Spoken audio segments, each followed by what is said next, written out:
il bien qui c'est même beau de la cabine d'Ala. Il joue qui c'est me Kanja Nena, il bien qui c'est. C'est toi qui sais que Kanja qui est en Guinée. Il bien, toi-même la tes origines sont au Mali. Il bien, non le côté Madame Traoré. Il joue, il bien qui c'est. Même beau il bien là, il joue là, cabine d'Ala. Ni ka Kanja Nena, ni c'est les massissa. Il bien. Quand c'était Kanja, bordel de PDCI. Comme au RDA, il n'y a pas bordel, on ne fait pas le bordel, tu es resté au PDCI. Il bien. Il joue qui s'est mis PDCI, tu vas donner la caloben. Il bien, si tu as il bien qui c'est. Il bien, ni ka Kanja Nena, il bien. Les femmes du PDCI qui sont sur Kanja là, elles, leur con. Mère con que vous êtes, bien. Je vous attends au tournant. Si je vous attends, vous allez regretter. Toi, tu as insulté Kanja, bordel comme ça. Tu connais Kanja? Tu veux pas te comparer à nous autres. Il bien. Si tu as président de PDCI là, il bien qui c'est. Ils sont en train de dire il y a ceci, il y a cela. Ouais. Du coup, on m'a dit, ah, non, il ne faut pas toucher à la Constitution. De grâce, il ne faut pas toucher à la Constitution. Non, mais... Oh, quand tu quittes le Sénégal pour venir en Côte d'Ivoire, tu vas sauter d'abord un pays. D'ailleurs, il ne peut pas mentir que lui et nous, on a la même frontière. C'est faux. Son papa est sénégalais, sa maman est sénégalaise. Tout simplement parce qu'il a été adopté par Oufé Boye, il a vécu chez lui. Montre au Radana, t'as bien vu que c'est hyper. T'as bien vu que c'est hyper. Et les bébés, Fangromou, Yémeri Boye, t'as bien vu, et les bébés, et les bébés, Fangromou, Yémeri Boye, t'as bien vu, et les bébés, alors, vous voulez du bon Dieu. Si vous avez sénégalais, vous voulez quelqu'un dont la maman est sénégalaise, dont le papa est sénégalais, parce qu'il a grandi chez Oufé, on dit c'est notre frère. Or, Alassane même, qui a grandi, qui a sa maman de Guinée, on dit qu'il n'est pas ivoirien. Donnez-moi de quelle région appartient le nom Tiam en Côte d'Ivoire ici. Tiam, ça vient d'où? Pour le moment, c'est un avant-goût, je vous donne. Quand les campagnes vont s'ouvrir, je vais vous parler. Nous, là, on est dans la vérité. Bah, tiens là, je fais que la direct en train de m'écouter. Son papa est sénégalais. Sa maman est sénégalaise. Mais comme vous pouvez voir, il lui parle de sous-région, il a accepté. Mais si on t'a accepté là, il faut te limiter. Après, on va avoir connaître. C'est un point qui peut paraître anecdotique, mais qui me paraît important. Je pèse les mots quand je parle. Et c'est volontairement que j'emploie certains mots parce que je n'en trouve pas d'autres, malgré mon éducation, malgré l'effort de courtoisie et de politesse que je veux faire, mais c'est difficile. Ce petit prétentieux vient complexe, grave. De façon inconsciente, il se compare toujours au président Ouattara. Suivez-le, c'est dans son inconscient. Mais il ne joue pas dans la même cour. Babo Laurent, que je connais un peu, il est malade. Écoutez-le bien. Voilà un président de la République. On demande c'est quoi ton nom au tribunal, à CPI. Il dit ah, on peut m'appeler Babo, on peut m'appeler Koudou, mais je m'appelle. Attends. Non, c'est sérieux. Après, encore un procès, on dit. Si tu as Koulibaly, de PDCI, Neko, si tu as un billet. Il bien qui c'est même beau de la cabine d'Ala. Il joue qui c'est me Kanja Nena, il bien qui c'est. C'est toi qui sais que Kanja qui est en Guinée. Il bien, toi-même la tes origines sont au Mali. Il bien, non le côté Madame Traoré. Alassane Ouattara brigue un 4e mandat validé par le Conseil constitutionnel qui estime que la Constitution de 2016 a réinitialisé le décompte des mandats, une décision contestée par ses opposants. Nous réclamons une révision de la liste électorale.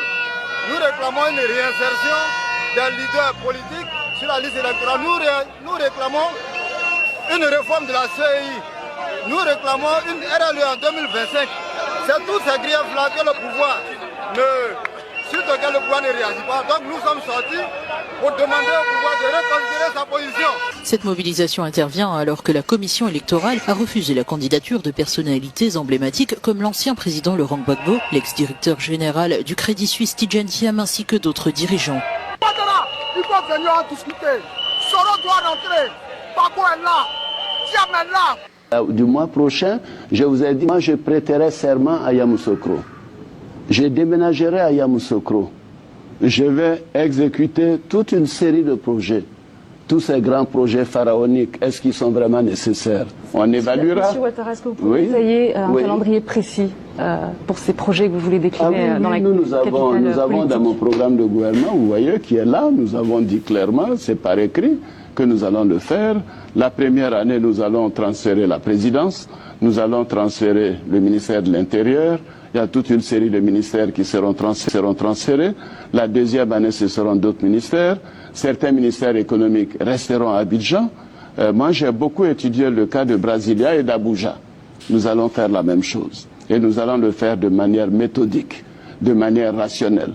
Pas dans la pagaille et le désordre. Pas seulement en disant je vais faire ceci, je suis en train de faire cela. Les coups d'État en Afrique, les coups d'État en Afrique sont le fait aussi du manque de démocratie. Évidemment, quand on accapare le pouvoir, pendant trop longtemps, il arrive un moment où les choses basculent. Et surtout avec l'ère que nous vivons, Internet, où on vous voit tous les jours. Je dis souvent à mes enfants, je dis, écoutez, à force de nous voir tous les jours à la télévision, dans 2 ans, les Ivoiriens ne voudront plus me voir. Ils voudront voir un nouveau visage, parce que c'est naturel. Vous voyez, les gens veulent du nouveau, ils veulent du neuf. Et donc, on est dans une ère nouvelle. Et il faut s'adapter à cela, faire en sorte que, fondamentalement, on offre aux citoyens la sécurité, mais cette sécurité doit s'accompagner de liberté, de respect des... Mais vous êtes drôle de dire ça, mais les autres n'ont pas été tendres avec moi. Pourquoi voulez-vous que je leur dise des choses alors qu'ils rencontrent des mensonges? Donc je ne retire aucun mot de ce que j'ai dit. Mais,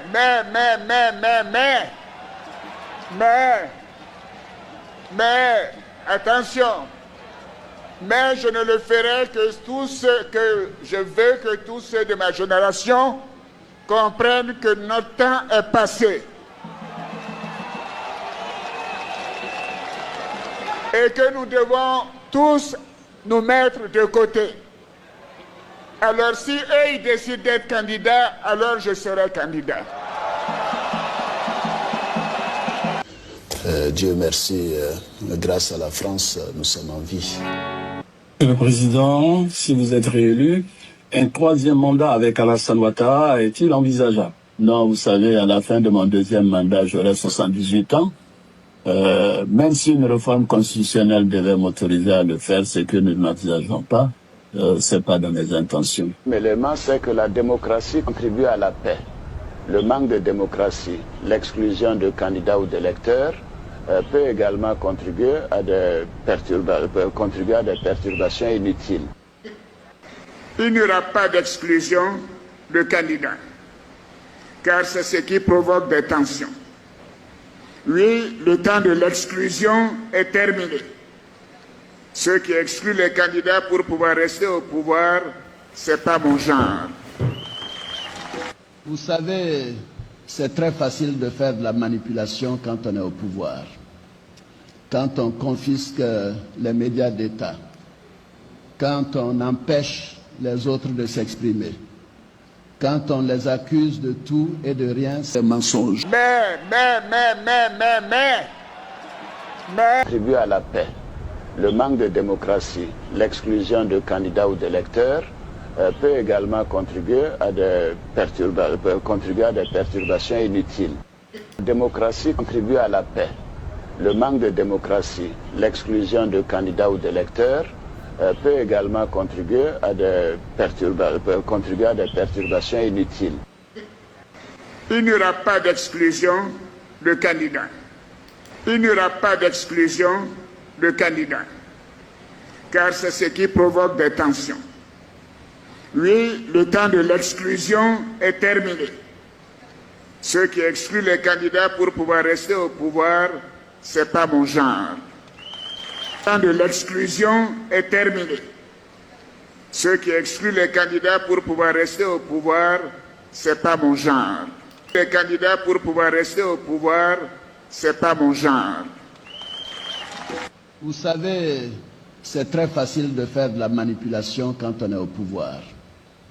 Quand on confisque les médias d'État, quand on empêche les autres de s'exprimer, quand on les accuse de tout et de rien sans... Et j'ai toujours indiqué que tout le monde... de s'exprimer, quand on les accuse de tout et de rien sans... Et j'ai toujours indiqué que tout le monde pourra être candidat en 2020. Oui. Donc, n'ayez nulle crainte que personne ne se sente exclu. La démocratie jouera pour que ce soit vous, les congressistes. Le président Mugabe puisse quitter ses fonctions dans la dignité. C'est le message que j'ai transmis au président de l'Union africaine, mon ami. Nous voulons que le président Mugabe quitte ses fonctions dans la dignité. Évidemment, à son âge, et compte tenu de la durée des fonctions, tout le monde est conscient qu'il est temps, bien sûr, qu'il cède son fauteuil à une nouvelle génération. Oui, mais après 2020, qu'est-ce que vous dites? Je prendrai ma décision en 2020, je l'ai déjà dit. C'est-à-dire vous pourriez continuer? Je prendrai ma décision en 2020. C'est-à-dire vous pourriez continuer ou ne pas continuer? Je prendrai ma décision en 2020. Oui. Voilà. Et si vous arrêtez? Et à partir du moment où nous ne reconnaissons pas Laurent Gbagbo, nous ne reconnaissons aucune institution. C'était notre position au départ. Donc l'Assemblée nationale n'est pas représentative de la Côte d'Ivoire, puisque tout le Nord, aujourd'hui toute la partie occupée par les forces nouvelles est quasiment notre zone au niveau du parti du Rassemblement des Républicains. Nous sommes venus dans un MPC, là, nous les jeunes là, de là. C'est Boado, les blabla. Donc je profite de la fiscalité pour expliquer cela. C'est important que mes compatriotes comprennent qu'on ne peut rien faire sans argent. Et on ne va pas s'adresser aux autres pour faire ce que l'on doit faire. Et ceux qui disent que ce financement est impossible, c'est parce qu'ils ne connaissent pas les questions de financement. Et ceux qui pensent que cela va endetter la Côte d'Ivoire, je dirais que c'est faux. Parce que toutes les ressources que j'ai citées, ou sont des ressources intérieures, ou sont des ressources concessionnelles, comme disent les économistes. Mais en plus de cela, le quart du montant que j'ai prévu, 2500 à 3000 milliards, sont des investissements, les barrages, l'exploitation des minerais de fer à Bangolo, à Odjene de bauxite, et ainsi de suite. Voici ce que je suis venu vous dire. Je sais qu'il y a la douleur. Il y a la douleur parce que nous-mêmes, nous avons ça dans notre cœur. Nous avons cette douleur-là. Mais c'est quand il y a la douleur que nous devons être solidaires. Quand tu es dans la douleur et puis tu sais que tu n'es pas seul, tu peux arriver à franchir ce cap-là. Donc, soyez rassurés que tout le pays... Le témoin. Puisque c'est ce qui a un lien avec le thème que vous venez de décrire. Bien sûr. L'article 19 de la Constitution dit ceci. La liberté de penser et la liberté d'expression, notamment la liberté de conscience, d'opinion philosophique et de convictions religieuses ou de culte sont garanties à tous. Chacun a le droit d'exprimer et de diffuser librement ses idées. Ces libertés s'exercent sous la réserve du respect de la loi, des droits d'autrui, de la sécurité nationale et de l'ordre public. Toute propagande ayant pour but et pour effet de faire prévaloir un groupe social sur un autre ou d'encourager la haine raciale, tribale ou religieuse est interdite. Monsieur Djarassouba, oui. Ici, tout le principe est posé à travers l'article 19 de la Constitution. Il s'agit de la norme supérieure. Et cette Constitution a été adoptée par référendum en 2016. Et la liberté d'expression est consacrée à travers cette Constitution en son article 19, comme je viens de le dire. C'est cela. Mais je voudrais donc attirer votre attention sur le principe qui a été annoncé, mais particulièrement sur les exceptions Il dit bien, ces libertés s'exercent sous la réserve du respect de la loi. C'est-à-dire que lorsque vous tenez des propos ou vous faites des diffusions des fausses informations, il faut que ça se fasse en harmonie avec la loi. Lorsque vous tenez des propos haineux, diffamatoires, il faut que ça se fasse avec le respect des droits d'autrui. Lorsque vous tenez des propos haineux, xénophobes, il faut que ça ne porte pas atteinte à la sécurité nationale. Lorsque vous tenez des discours d'appel à l'insurrection et autres, il faut que ça ne porte pas atteinte à l'ordre public. En ma qualité de procureur de la République, le code pénal qui est ici a pour objet de réprimer les comportements antisociaux. Le procureur de la République, certes, n'est pas là pour faire des poursuites pour poursuivre, condamner pour condamner. Il a aussi une mission d'éducation ou une mission d'éduquer, d'informer et de sensibiliser. Mais M. Diarra-Souba, oui, avec ce que nous constatons depuis quelque temps sur les réseaux sociaux, nous constatons des dérives langagières de façon grave qui portent atteinte même à l'ordre public, qui portent atteinte à la sécurité nationale, qui portent atteinte aux droits d'autrui. Alors, ces dérives ou ces personnes ou les auteurs de ces propos s'expriment en disant que c'est sur le fondement de la liberté d'expression. Je vous donne un exemple. Allez-y. Il y a de cela quasiment 24 heures. Il y a une marche en Côte d'Ivoire, particulièrement à Abidjan. Nous avons suivi cette marche. Nous avons vu sur les réseaux sociaux des propos haineux, racistes, xénophobes qui ont été distillés durant tout le projet ou bien durant tout le parcours de cette marche. Mais en ma qualité de procureur de la République, qui est le garant de l'ordre public, il m'appartient de ne pas laisser passer ces gens d'occasion. De PDCI, Neko, si tu as un billet qui c'est même beau de la Kabouille Dala, il joue qui c'est même Kanga Nena, il billet qui c'est. C'est toi qui sais que Kanga qui est en Guinée, il billet, toi-même la tes origines sont au Mali, il billet, non le côté Madame Traoré, il joue, il billet qui c'est. Même beau du billet là, il joue là, Kabouille Dala. Ni Kanga Nena, ni c'est les massifs, il billet. Quand tu te Kanga, bordel de PDCI. Comme au RDR, il n'y a pas bordel, il ne fait pas le bordel, tu es resté au PDCI. Il billet. Il dit que c'est mi PDCI, tu vas donner la caloben. Il billet, si tu as il billet qui c'est. Il billet, ni Kanga Nena, il billet. Les femmes du PDCI qui sont sur Kanga là, elles, leur con, mère con que vous êtes, billet. Je vous attends au tournant. Si je vous attends, vous allez regretter. Salut. Voilà comment ça sort et c'est comme ça sort. Voilà. Savez-vous, voilà le procureur de la République. Bon, le procureur pas d'Abidjan, mais du plateau. C'est un procureur du plateau. Et il vient s'ingérer dans une affaire de Yopougon. Ben, nous tous on sait que le procureur de choses, comment on appelle ça, du plateau peut être saisi par le biais du procureur d'un autre quartier ou bien d'une autre ville. Et c'est comme ça fonctionne. Mais ce procureur va s'auto-saisir d'une autre commune, d'un autre quartier ou bien d'une autre ville.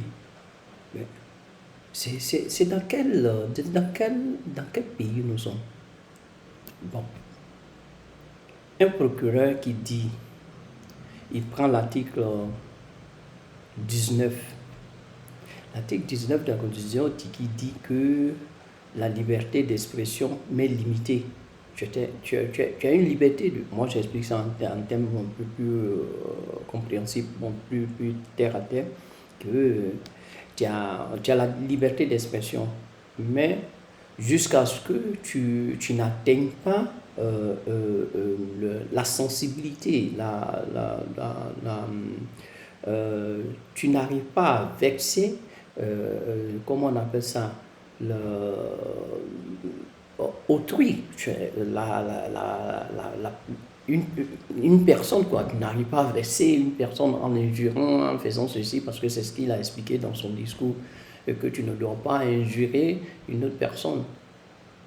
Mais la vidéo que je vous ai fait voir jusqu'ici, il y a même celle qu'on a appelée maintenant Ibiekese, Mariam Traoré, qui insulte le dessous des femmes, en tant qu'elle-même elle est femme. Mais cette vidéo-là, mais le problème n'a pas vu. Alpha Blondy qui dit que M. Laurent Gbagbo est malade, ça c'est pas injure. Ah bon, moi je sais pas si c'est pas injure. Est-ce que c'est injure ou bien c'est pas injure? Il est malade. Et que lui, Laurent Gbagbo, ne peut pas dire je m'appelle Koudou, je m'appelle Laurent Gbagbo, je m'appelle et ainsi de suite. Et ça c'est pas injure. On prend le député, bon, je ne sais pas si c'est un député, mais c'est un cadre du RDR qui parle de Tidiam Thiam, que est-ce que Thiam en Côte d'Ivoire, il y a quelqu'un qui porte le nom de Thiam, que Thiam c'est sénégalais, rentré ici, sorti là, il a commencé à l'injurer. Ça, c'est pas injure. Ou il a commencé à le prendre à mal. Ça, mais le monsieur n'est pas frustré. Bon. On prend encore le ministre de la Communication de la République. Regardez, il y en a tellement. Et il y a votre justice à deux vitesses là. Moi, je ne comprends pas. Le cas Toussaint, tu as fait comprendre que, ouais, le présumé, bon, ceux qui ont commis ces crimes-là, ils ont été arrêtés, jugés, condamnés. Il a pris 10 ans. 10 ans. Quelqu'un qui tue, il prend seulement 10 ans. Pour un vol, on prend 20 ans. Vous voyez comment vous n'êtes pas juste. Ce que tu es en train de raconter, c'est pas vrai. Vous n'avez pas fait. Parce que même Atu Banga l'a dit, mais cette condamnation, nous, on n'est pas au courant. Une telle condamnation, une telle, disons, un meurtre de cette envergure, on ne peut pas faire la publicité par rapport à les casses des voitures, par rapport à choses, comment on appelle ça, le vandalisme ou quelque part là-bas où vous nous faites croire que ouais, ça a été fait un peu pareil. Non, ça, on ne fait pas. Quand c'est du vandalisme, on fait voir la télé. Quand c'est un meurtre, on ne fait pas voir la télé. Ceux-là ont été jugés, on va les juger, on va les condamner, ainsi de suite. Mais vous n'avez pas encore compris. Hein. J'ai dit, la Côte d'Ivoire, les Ivoiriens sont en train de vous faire comprendre que ne poussez pas à bout, ne poussez pas à bout. Vous êtes en train de pousser trop loin. C'est trop loin. Regardez, un tel procureur qui vient s'asseoir sur les chaînes télé parle ainsi. Le jeune Fabrice, il est parti, il a protesté, il est parti. Vous pensez que ça va rester gratuit? Non. Moi, c'est ce que j'ai dit. Peut-être que je vais aller dans le même sens que notre ami, l'autre.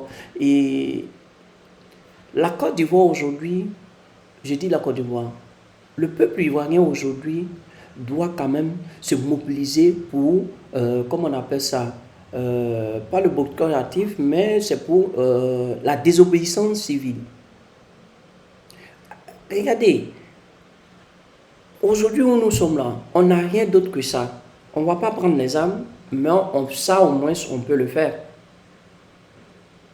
La désobéissance, c'est fini. On doit désobéir à tout bout des champs, tout ce qu'on...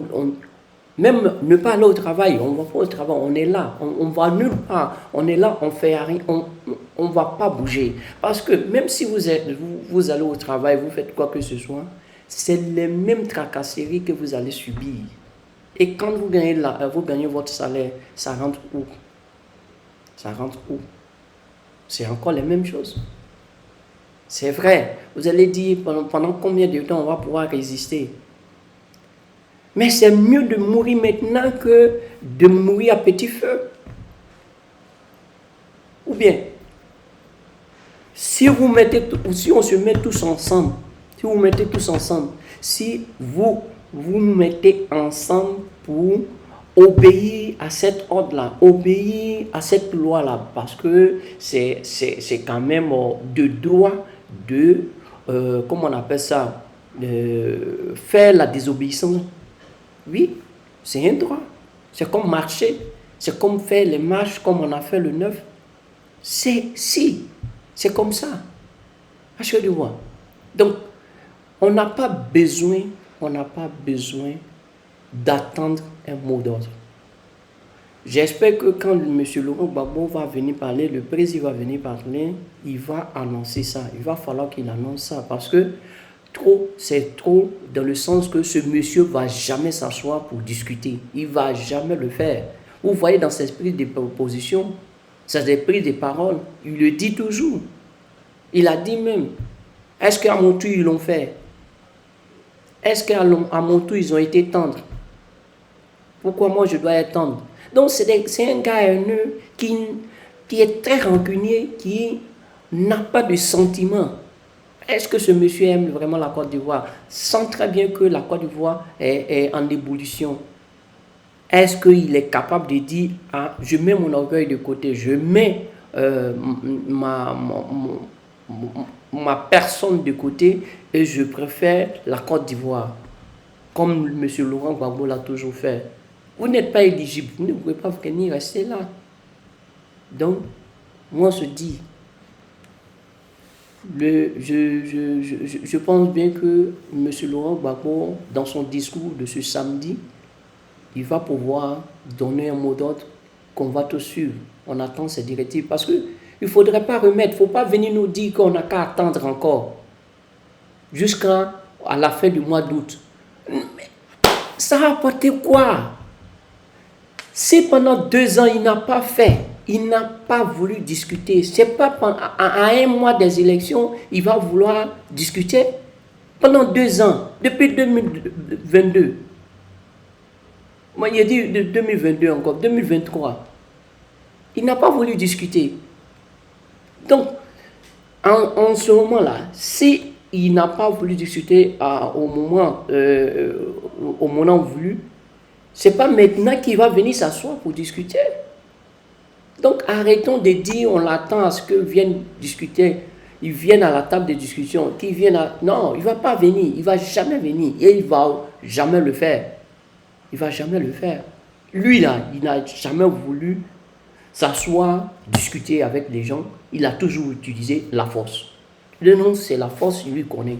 Si ce n'est pas la force, il ne va jamais faire ce qu'on lui demande. Donc, moi, je pense bien que vous avez bien saisi ce que vous voulez dire. À bon entendeur.